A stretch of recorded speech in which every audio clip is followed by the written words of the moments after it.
It's, what, 5 o'clock over there at the moment. And as some of you may have read all about Ash in terms of being the author of 2 bestsellers, Running Lean and Scaling Lean, and the creator of Lean Canvas. So we're very excited to have him here to talk about how to develop products quickly in this twist and turn time that we're living in. The less time we waste in developing products that go nowhere, the better for all of us. And Dream Launch is all about developing products, as some of you may know. Literally, we have a team of up to 15 engineers at any one time doing product development, but we understand that what Ash brings to the table is exactly the sort of thinking we need before we actually develop any products. So before I hand over to Ash, I also want to acknowledge David Hauser, who's the founder of Think.Inc. and a sponsor partner of this event as well. David. Thank you, Alex. Yeah, welcome everyone, and especially welcome to everyone from the Think Club.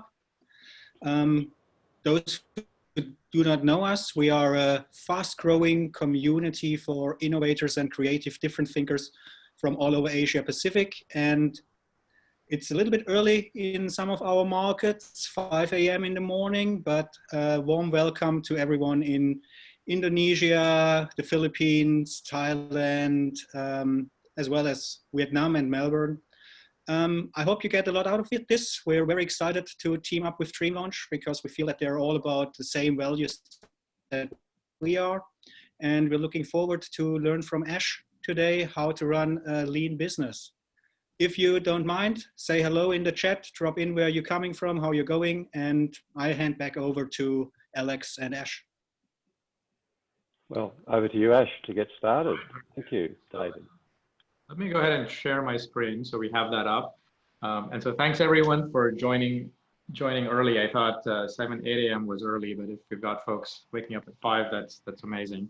So yes, thank you all for coming. Just by way of intro, I have been an entrepreneur for a long time. And even though I've written the books, I still identify myself as a practicing entrepreneur. And the question that got me started was what I want to start off with. So why do products fail? This was what kept me awake for many nights. And my mantra at that point became, life's too short to build something nobody wants, because I built one too many products in what I now call the backwards playbook. And so I'm going to kind of walk you through what that process looked like and then what it looks like today.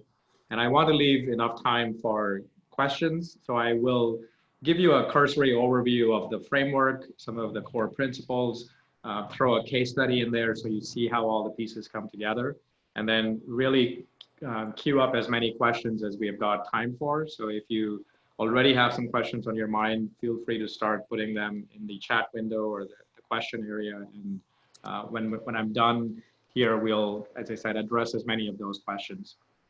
So if you look at the question that I posed, if you do any kind of a quick Google search, you will see lots of problems like these ones, or lots of reasons for product failure.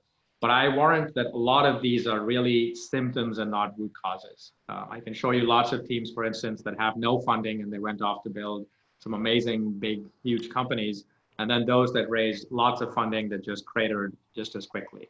So that's not really a good list. And these, again, as I said, are symptoms or causes. When I began to dig a little bit deeper, I found that some of the root causes for product failure stem to building the wrong product. So in other words, building something that nobody wants. And the question, of course, is why does this happen? And this is where we have got to go back and look at the traditional way we build products today and how we build products and how we've been taught to build products. This is oftentimes the story that I've seen playing out. It happened to me, it's happened to lots of entrepreneurs, even today, that I work with.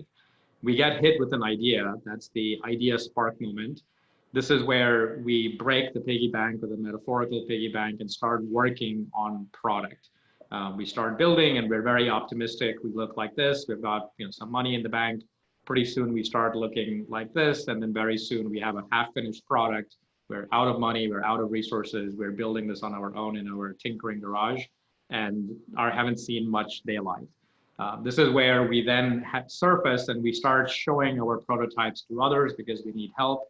These could be other folks we want to bring on to the project. These could be potential customers, but people don't see what you see, especially when you are in the early stages of an idea. They see this rickety rocket. In your mind, you see the spaceship, but they don't quite see that. So that's the first challenge we run into, is that it's actually worse to show a half-finished product that you can't explain so well. The other path that people will often go down, either at this stage or even before, would be, let's go and just raise investment. Let's go and get a runway built so that we can get enough resources to build this product that we want. But there, too many first-time entrepreneurs hit a different challenge, which is investors don't understand what it is that they're pitching.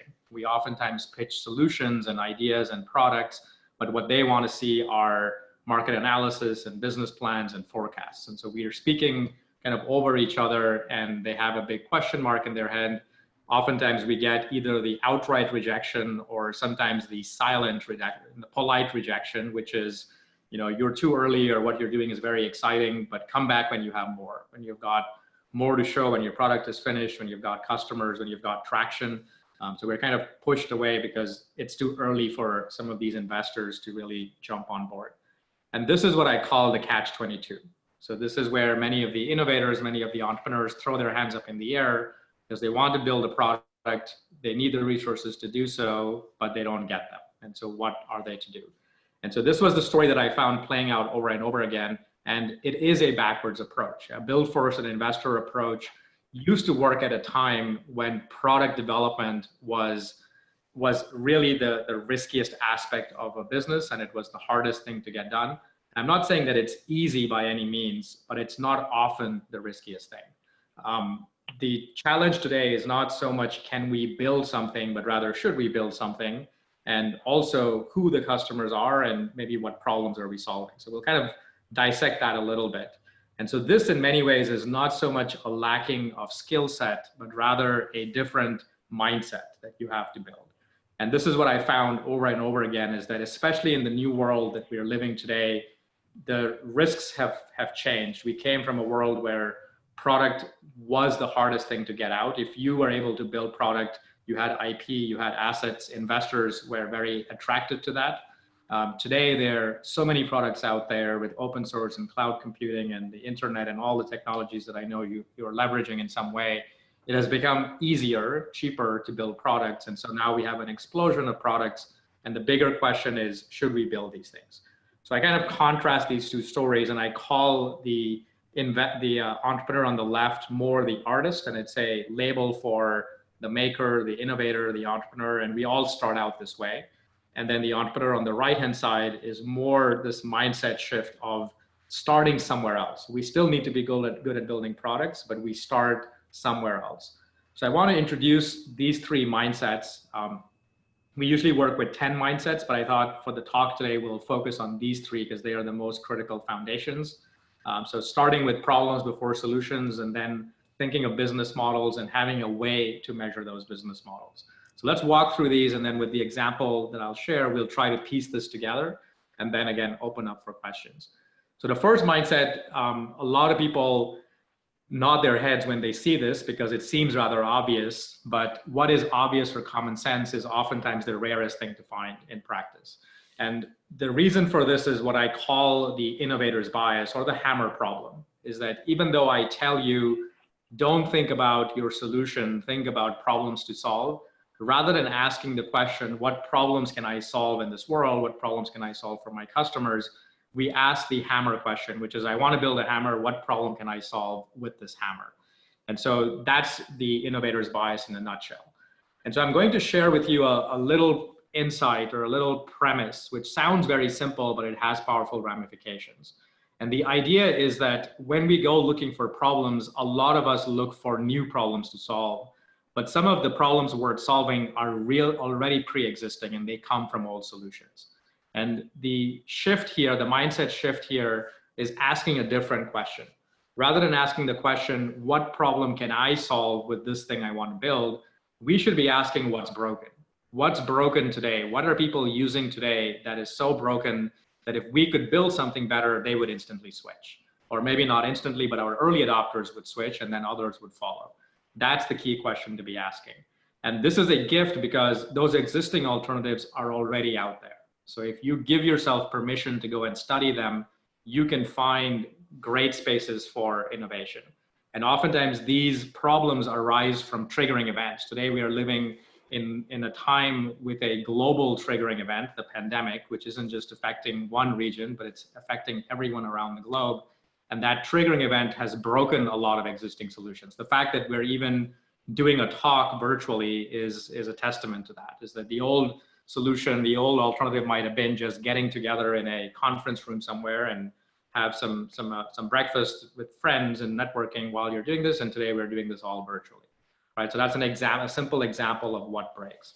But while a very simple idea, this one case study might illustrate how a simple idea like that one can have billions of dollars of ramification and millions of people switching.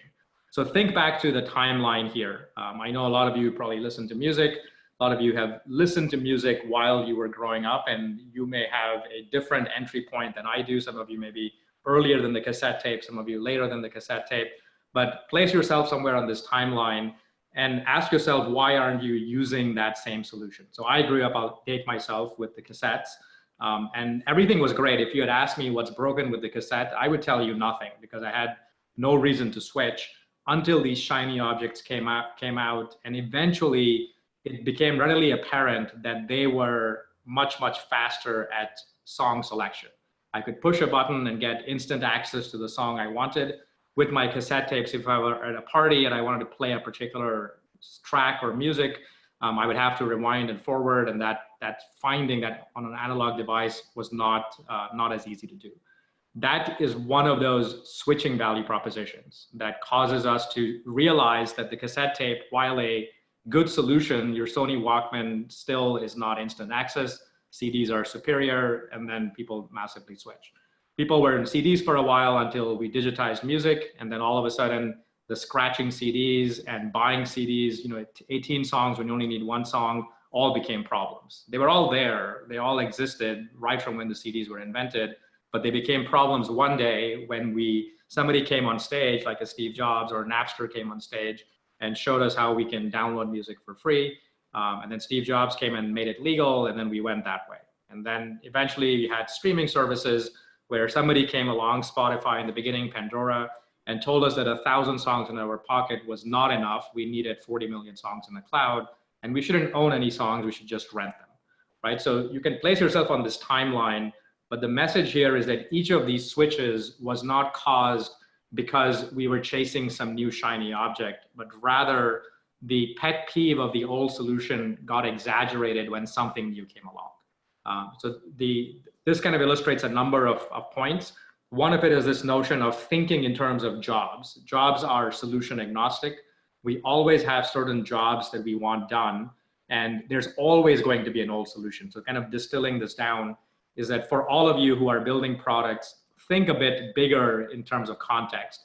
If you're building a drill bit, ask yourself, what do people use this piece of metal to do?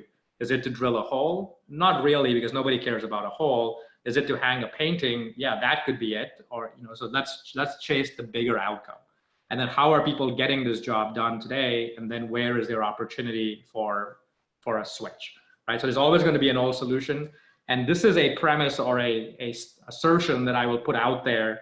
If you can find a new product or an existing product or an old disruptive product that you have come across where there was no old solution, or maybe something you're building or something you've seen in your lifetime, I'd love to know in the questions. If you can think of a product where there was no old solution.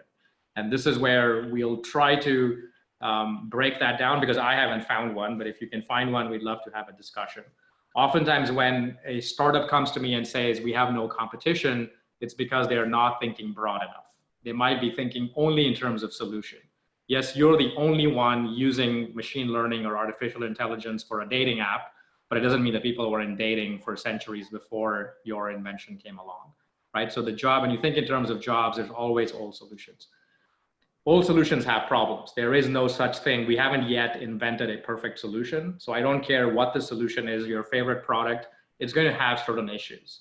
And once the triggering event comes around, and once that either a new invention or technology comes about where the old solution problems surface, or we have a change in circumstance like this pandemic where old solutions break, then all of a sudden people are open for switching. And that is what innovation is fundamentally about. So your job as an innovator is to find a problem worth solving by studying these old solutions and looking for opportunities to cause a switch. So that's kind of the basic premise here. So hopefully that helps. Rather than saying, I want to build X, what can I do with X? Instead say, sure, you want to build X, but look at all the existing alternatives that are getting the job done and ask yourself, why is yours better? And will it be better enough to cause a switch? That's the key part. If you build something incrementally better, people will always stick with the incumbent. The incumbent always wins. If I build a new cell phone company and it only gives you slightly better voice quality, or it doesn't, whatever the thing, it's slightly cheaper, it's not going to make you switch to me because I have more risk because I'm a startup. You're not going to leave your comfortable incumbent and come to me. Now, if I can offer you a 10x improvement in anything, maybe I can reduce your costs, your monthly fees by 10x, or I can give you features which are 10 times better, that's a different story. So you have to think, is my difference worth switching for? So that's the piece of love the problem, not your solution. The next section I want to quickly cover is this notion of thinking of the business model. So when we all think of our ideas, we think in terms of solution, but you have to imagine a bigger story. So I did build this tool called the Lean Canvas, and there is a solution box. You can probably see that in the top row there, but it's one of the smaller boxes. And I made it purposefully small because we entrepreneurs understand our solutions well. It's the part we know the most, but it's also the piece that is sometimes the least riskiest. So I'm not saying the solution isn't important. That's why it's on the canvas, but you have to uncover some of these other aspects that go into rolling out your product. Now, this might sound a lot like a business plan, but a business plan is a very big document, a business-oriented document. I wanted to create a maker tool. And so I looked at the business model or the Lean Canvas very much as a blueprint. So very much like I build technical products and I draw a sketch, or a napkin sketch or a blueprint and then get started, I similarly look at businesses the same way. So the Lean Canvas is not meant to be an elaborate business document. It's meant to be a quick sketch. And when you are doing this in the early stages, you really can't write a business plan because you don't know what you don't know, but we can start modeling the business. We can start asking those questions like, who are our customers? What problems could we solve? What is our unique value proposition? What would we say that's different? What channels might we use to get our first 10 customers? So you can kind of walk this canvas. And for most of you, they're simple enough questions that you can start answering some of those things. So that's what this was meant to be, a bit of that starting sketch or blueprint for designing your product or your business. Now, the very next step, once you lay out your idea, is that you start to see it differently. The next step here is identifying what might be riskiest in the idea, not what's easiest. It's a lot like playing this game of Jenga. So don't go for the easy stuff. For a lot of us, it's locking ourselves up in that metaphorical garage and just pounding away on product, which is fun, and we lose track of time. But as I said, oftentimes the riskiest thing is, will anyone care? So I'll share with you a playbook for how you can test for that before you even start building. But that's what you want to do. And it may not always be that you don't have technical risk. So if you have technical risk, of course, you want to address that, but you don't want to go overboard. We sometimes go and start polishing a product instead of surfacing out and then doing some of the harder tests. The way we test is using an experimental mindset. Those of you that come maybe from a science background, this may start to look a lot like science because it's grounded in that kind of scientific thinking. Start with a model, identify what might be the hardest thing to do, and then let's prioritize from hardest to easiest and start running some experiments. And much the same way, it's also, if those of you that come from a project management background, this should be no surprising. Don't do the easy stuff, do the riskier stuff first, the uncertain stuff first. And that's the same thing, no different to how businesses work or business models work. So the idea of business model as a product is treat your business model with the same rigor as you would a technical product. Dissect it, deconstruct it, identify what's hardest about it, and go start working on that piece first.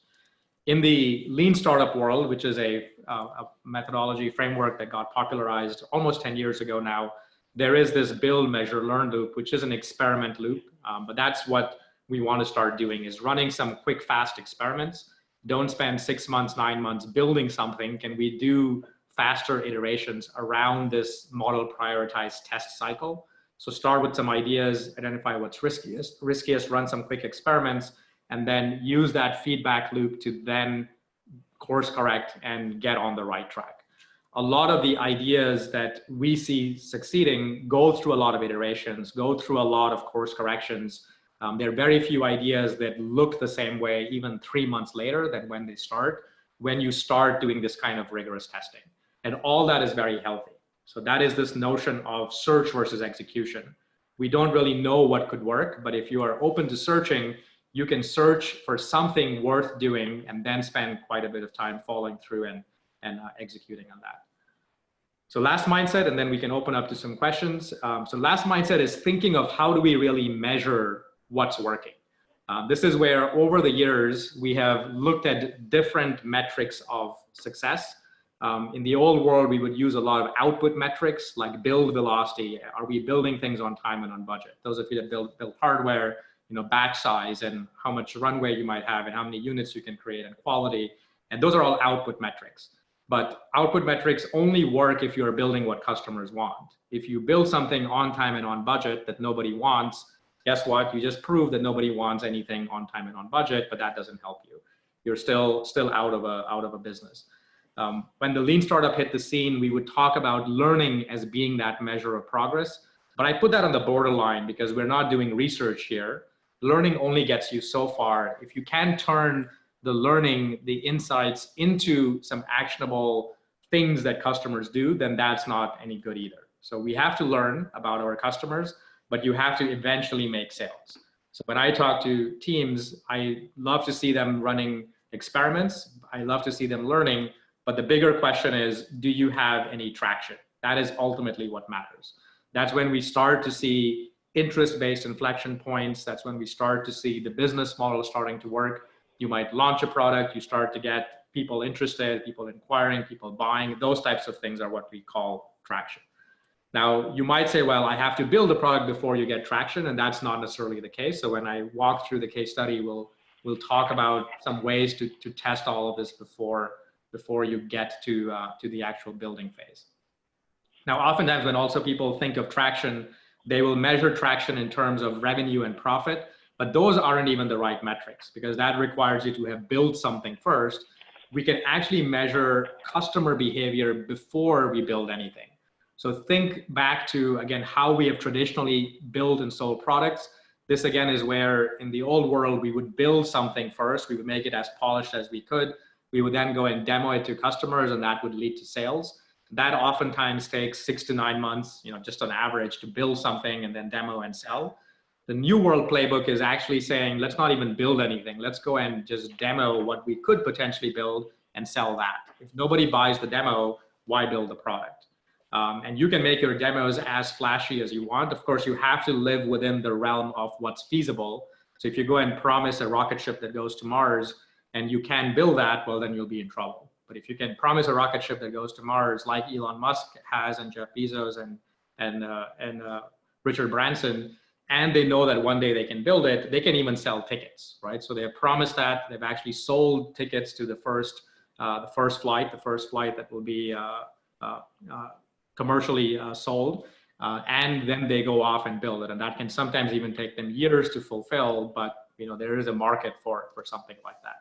So this in many ways is the playbook of how you sell before you build.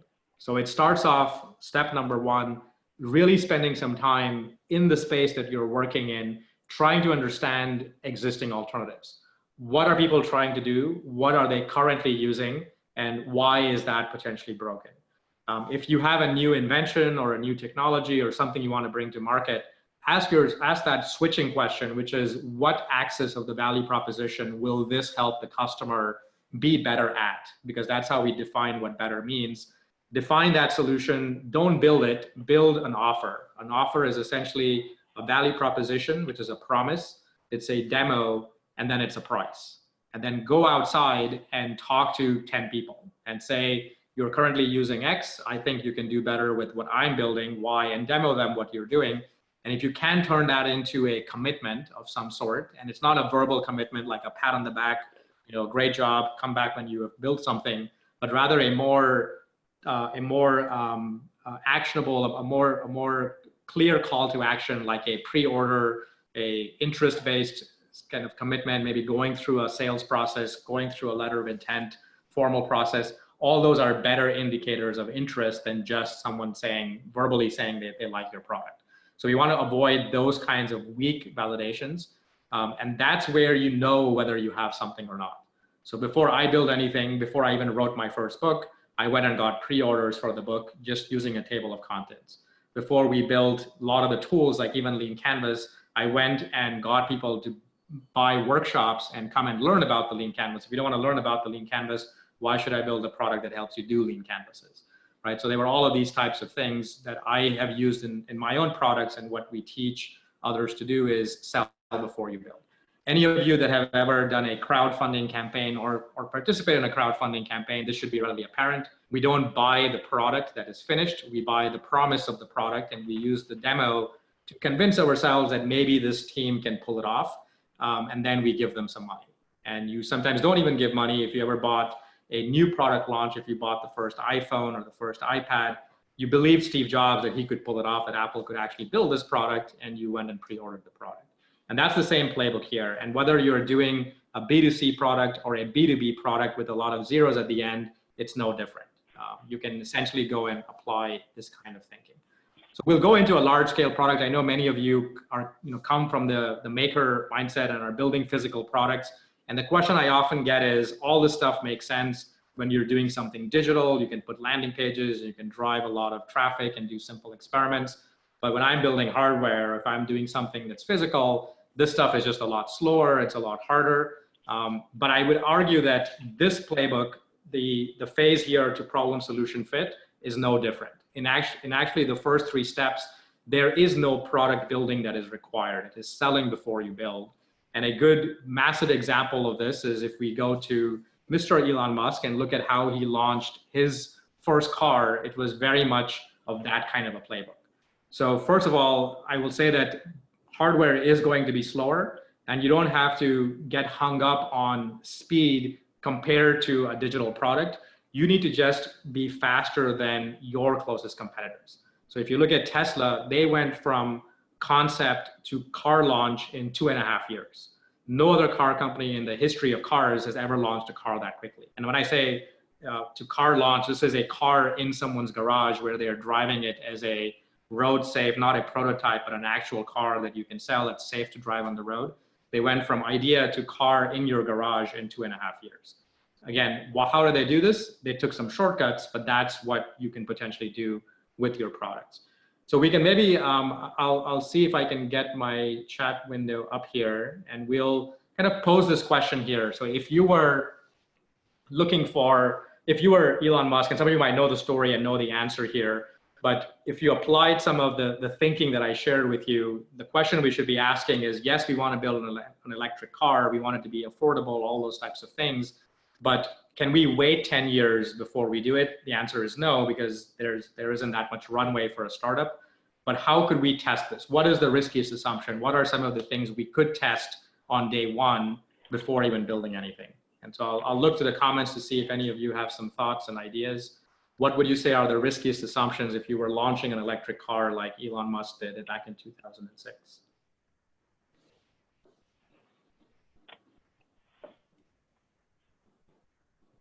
Any thoughts?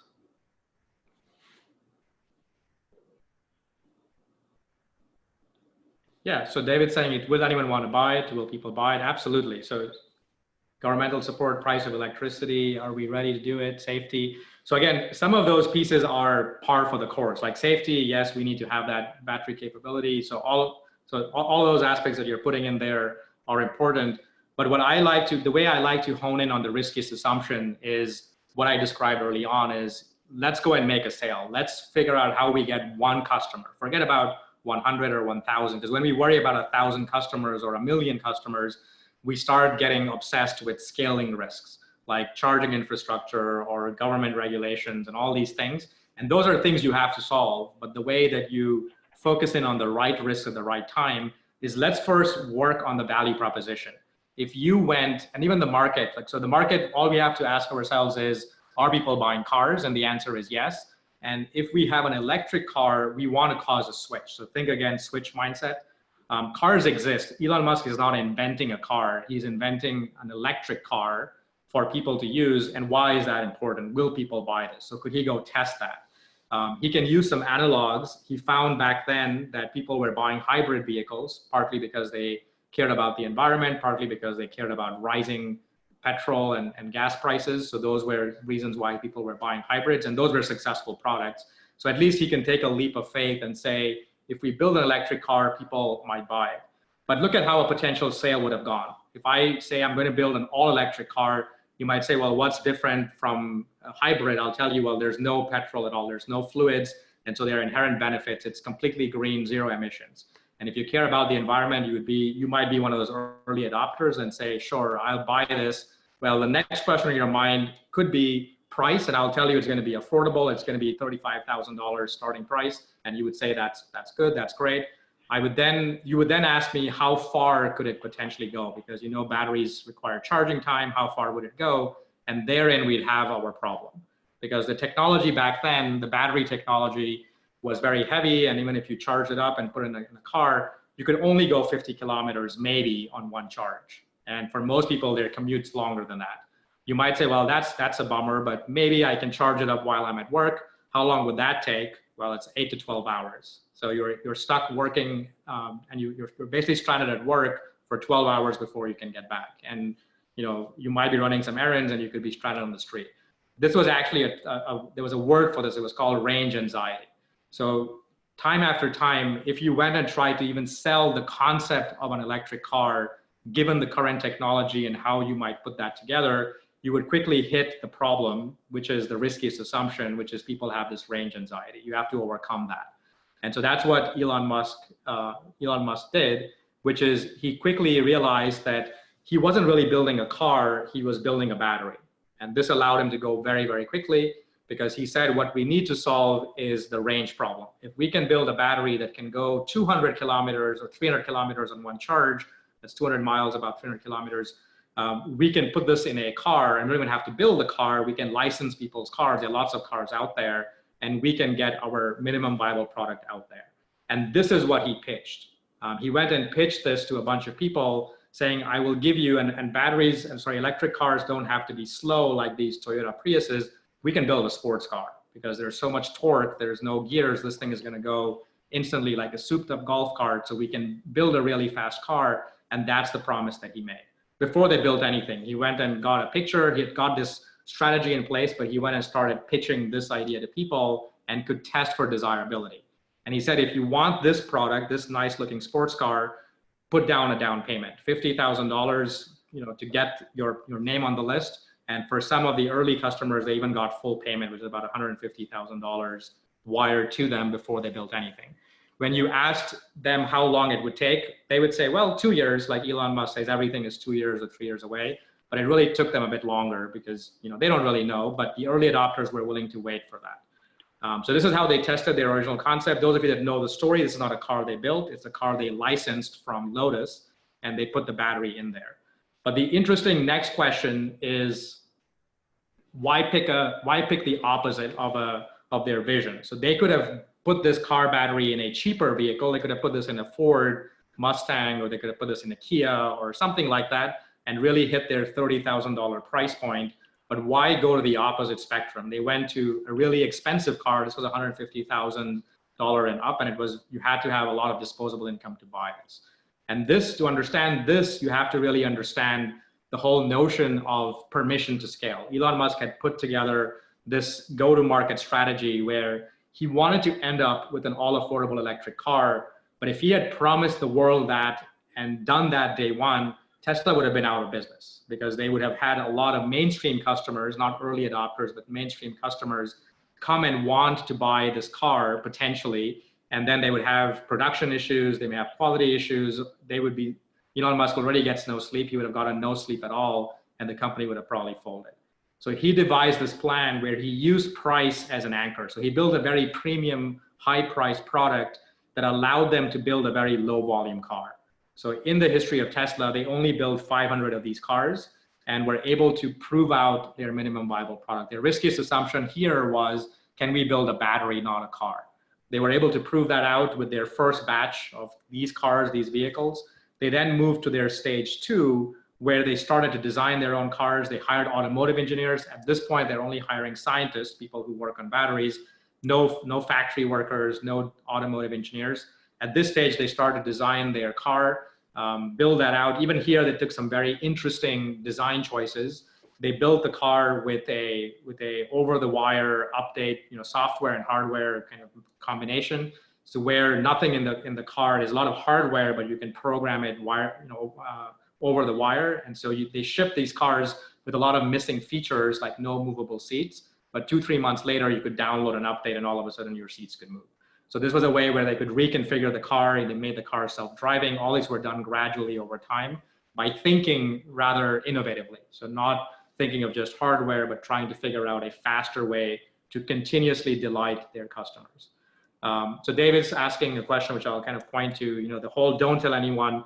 That was a bit of, Elon Musk has a particular sense of humor. This was a blog post. So obviously he was telling the world, but he was being coy by saying, don't tell anyone. So it was his secret master plan, but it was a bit cryptic. People didn't know what he was really trying to do with the price, with the strategy that he had in mind of a 3-car strategy built out over 10 years. But when he did his Model 3 launch, he actually, in that keynote, those that are interested can go and watch the first part. He actually goes into this in quite a bit of detail, how this was always their master strategy of playing with supply and demand, of dealing with the hardware complexity of building a hardware product and using batch sizes as a way to overcome that with pricing. So stage 1 was a high price, low volume car. Stage 2 was mid price, still a very expensive car. So they could roll this out also in batches. And by the time this was out there, they were working on other risks, like charging infrastructure, like how you order the car, how you service the car. When you bought this car, you were an early adopter because you had a lot of disposable income. You didn't have to wait for this car because chances are you had multiple cars in your garage. This car came to you on a truck bed with a bow attached on it, that they could afford to do it because it was such a high price point. When the car needed service, they sent somebody to your home. So people love that because that's a great experience. I don't have to go anywhere. People come to me to service the car. If you had any issues, you had a direct line to what they call the Rangers. The Rangers would come and fix your car. By the time you got to the Model S, they were doing some of that, but they gradually phased it out. Now you had to drive your car for servicing. Now you had to go to places to buy it. You had to go to pick it up. So we're gradually moving into a scalable delivery. And then by the time the Model 3 came about, this was 10 years later, or they launched it before 10 years, but maybe 8 years later. It was the biggest product launch in history, lots of pre-orders, but they had the infrastructure, they had the brand. The early adopters proved that this product works. And so the early majority came along and started buying this product. And now they have different challenges. They have scaling challenges, ones of factories and production and folks, things like that. So there's never a lack of risks in a business, but by taking a methodical approach of batching your launches, you can prioritize the right risks in the beginning, customer market risk, and then later on technical rollout types of risks by taking a deliberate launch approach like something you see in the Tesla story. So with that, that was kind of the framing I wanted to give you just to get some context. I'm happy to move to questions and address any of the questions that you have here.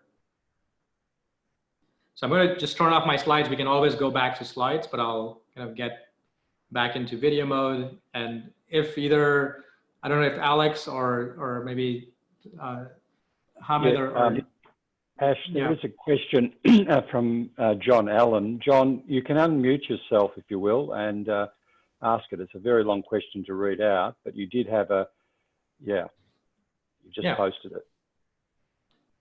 So John?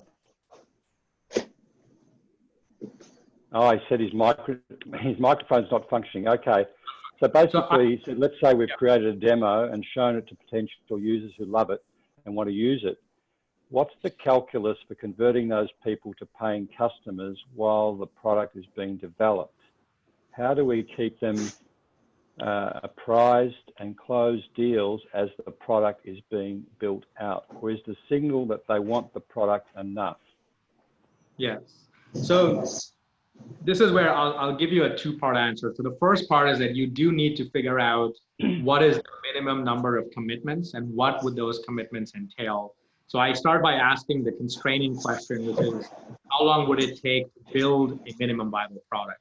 And if you can do it in 3 months, if you can do it in 3 months or less, you can go towards a pre-order type of a campaign. And this is where you look at, as I mentioned, Kickstarter and those types of things. You can do a small batch run and sell those in a pre-order type of campaign. You only need really a demo or a working prototype to really pull that off and make a promise and get that going. If on the other hand, your product launch was going to be 6, 9 months or a year out, in those cases, one, I might try to challenge you to see if you can remove some features and do a quicker launch, because that's always going to be beneficial. But if you cannot, then you have to look for the next best thing, which is maybe some kind of a letter of intent or commitment, but try to avoid the verbal, and you have to buffer for those. And what I mean by buffer, this is where there is another tool that we build in LeanStack, which we call the traction model. And there we try to essentially imagine how many leads you would need to turn into a sale. And every business is kind of different, so you have to use some input, some starting assumptions. But if I was to look at my book example, which is a physical product, it's going to take me a year to write this book.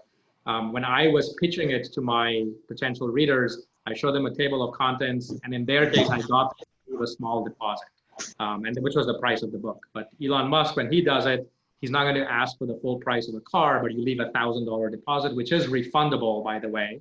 But just that commitment, it sounds like a non-commitment, but you'll find how many people will back away. They don't even want to even give you $1,000 for a $30,000 car to reserve their spot because they are not that serious. So just asking for even that kind of a down payment could be a litmus test that you could potentially use. Now, how many, that's going to come with that assumption of how many you think will convert. Study similar products that may have done this in your space.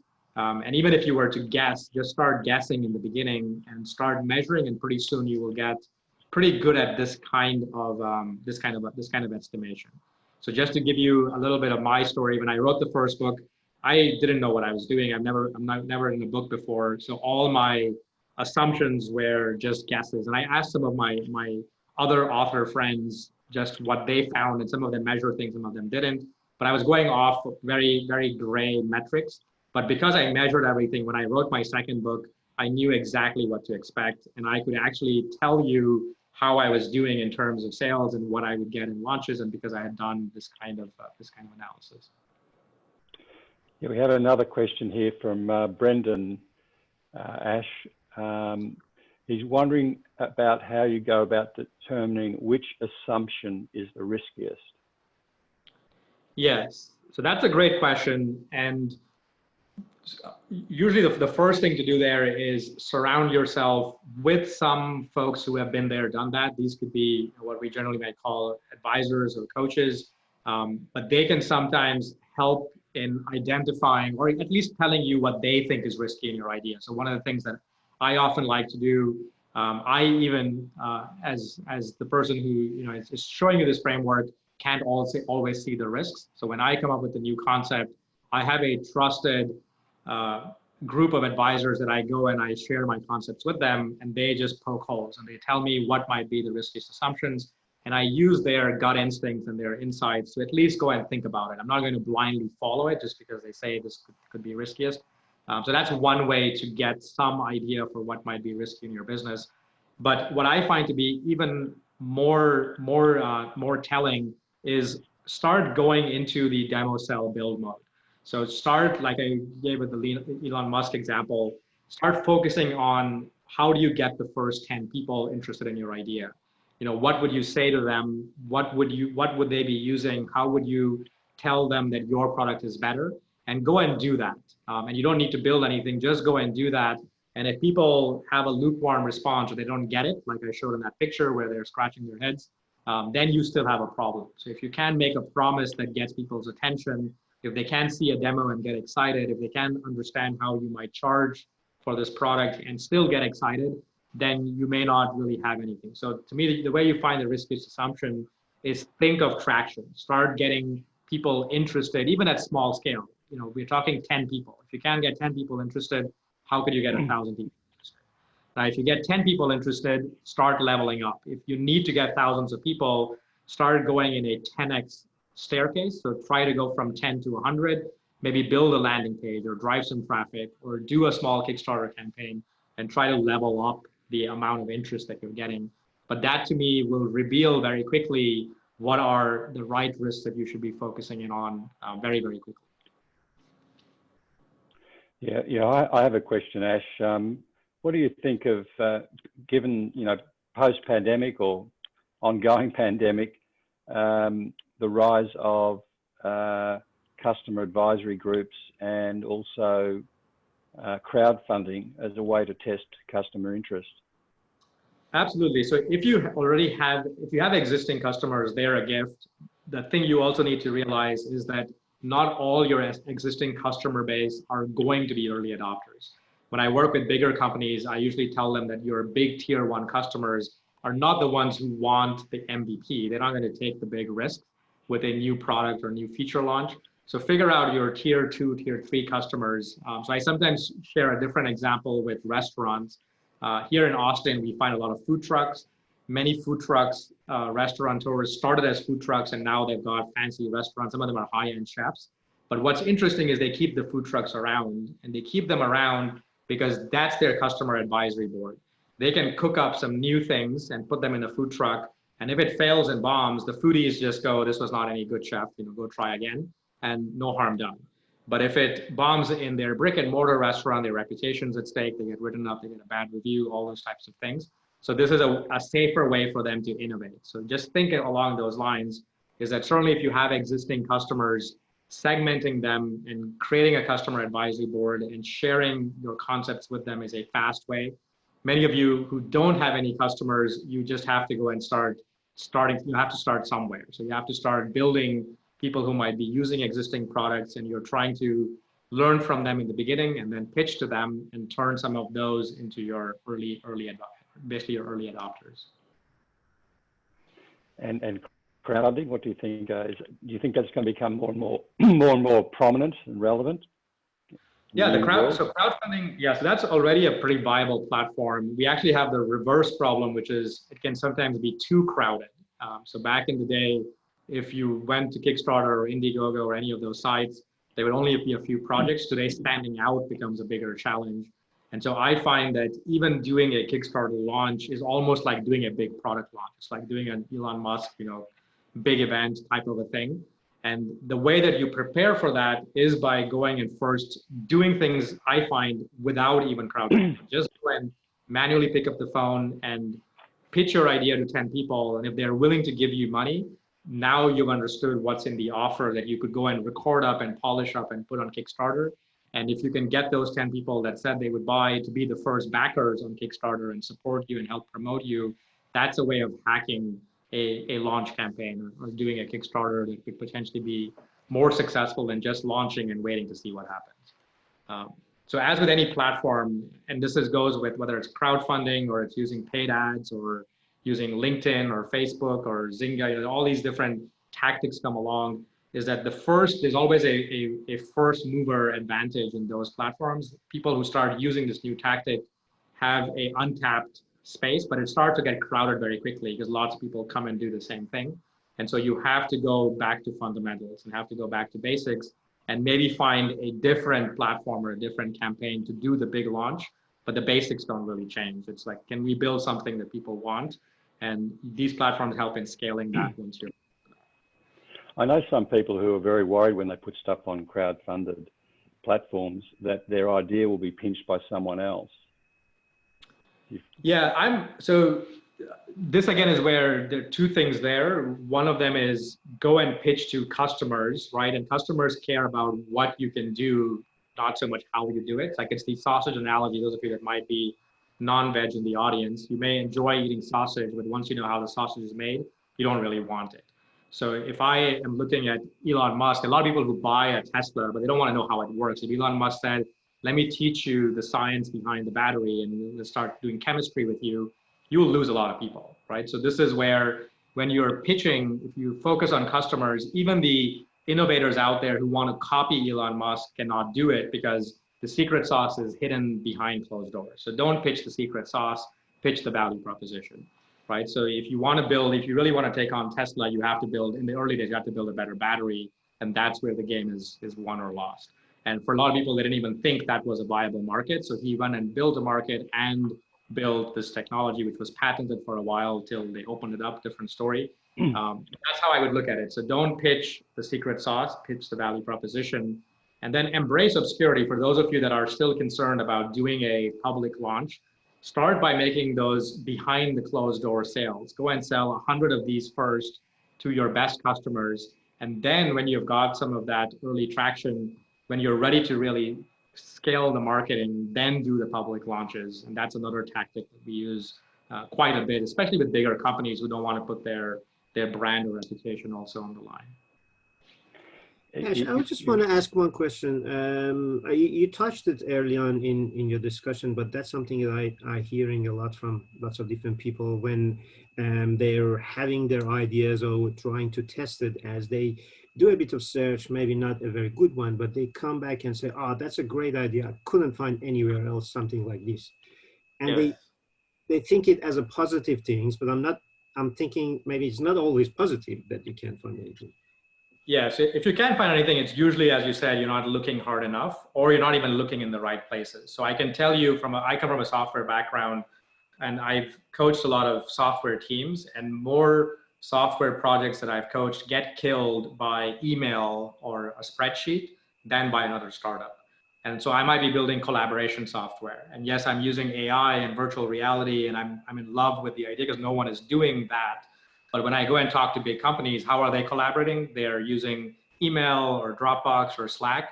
That's who I'm competing against, right? So I need to identify why am I better than them and not pretend that there is no existing alternative. So it goes back to that question of there's always going to be an old way.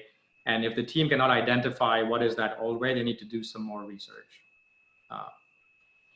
And sometimes the best way is not just doing Google searches, but going and talking to those perspectives. So when we break down the process, step number one is doing problem discovery. So this is where if I'm trying to, let's say I'm trying to build Lean Canvas, I want to ask myself, how are people doing business planning today and what's broken with it? So I'm not going to go and pitch Lean Canvas first. I want to ask people when they want to raise money or when they want to greenlight their project. What tools are they using? How is that process going? Is it working? Is it not working? I need to first go and study that. And the best way is to go and talk to people. If I were Uber, before I build ride sharing, I want to go and understand when people need to go to the airport, how are they getting there? If they're hiring taxis, how is that experience? After a party, after a night of clubbing, when they need to get home, how is that experience? There's a very long line of taxis. How do they feel standing in line? They come out at 2 a.m., but they get home at 4 a.m. because the line of taxis is so long. What if I could build a solution where they could push a button and magically get in a black limo while all their friends are waiting, they wave at them from the black limo? Wouldn't that be cool, right? So that's how we have to start imagining problem solutions and what we are trying to build. Good. Anyone else got any more questions? Here's someone. Are there any tips on increasing the speed of the process? Where are we? Between idea and launch, given that the market is so competitive?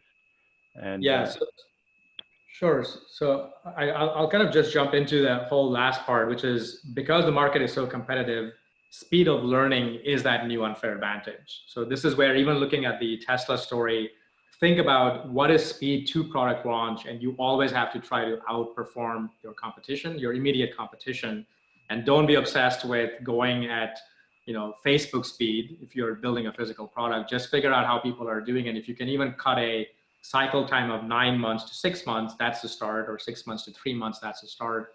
And this playbook is, again, sell before you build. When I find that first part, people can, if you're willing to overcome some of the biases of I cannot sell something that I've not built yet, if you can overcome that and really get into the mindset. You can go very fast, at least to get to a potential sale.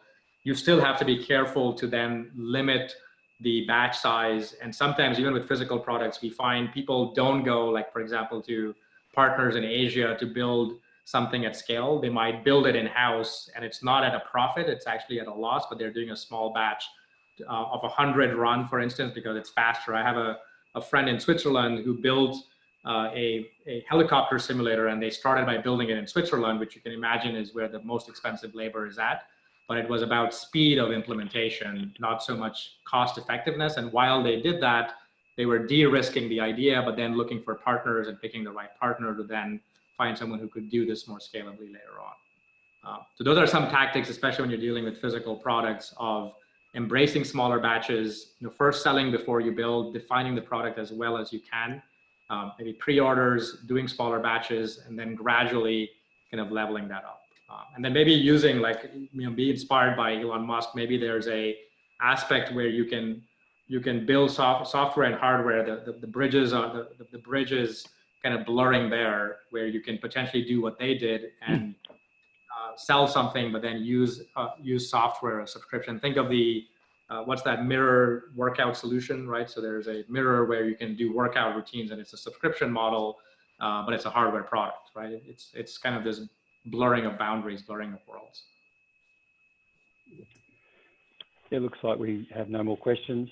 Matt, Ash, but that was a fantastic presentation, and it actually points to our next webinar on the 1st of October, where we're going to be talking about the overlap between software and hardware product development. And that was a great intro to that as well. We've given you a background in software. But that was just a brilliant, and we're getting some good comments about how great the presentation was, Ash. So really appreciate your time, and hopefully we can partner with you in the future. Absolutely, sounds good. And I'd seen some people asking about slides, so I will make sure that we get that to you, Alex, and you might distribute that on to those that attended. Thank you very much, Ash. That was great, fantastic. All right. Yeah. I have a last question while I think about it. I saw in one of your presentations you were saying that there were 3 startup ideas a second around the planet. I presume with COVID it's probably increasing even more now because people got so much more time. How do you, what you're offering is a great way to distill those ideas into an actual business model. Do you think that maybe AI has got a bigger role to play in the future around developing products? Yeah, so it's one of those things where there are just a lot more ideas that people are working on. And really what this framework is, it starts with this different mindset. So embracing speed, but making sure that you are not just doing this for product launch. And that's a key part, is that it's very easy to be unseated also.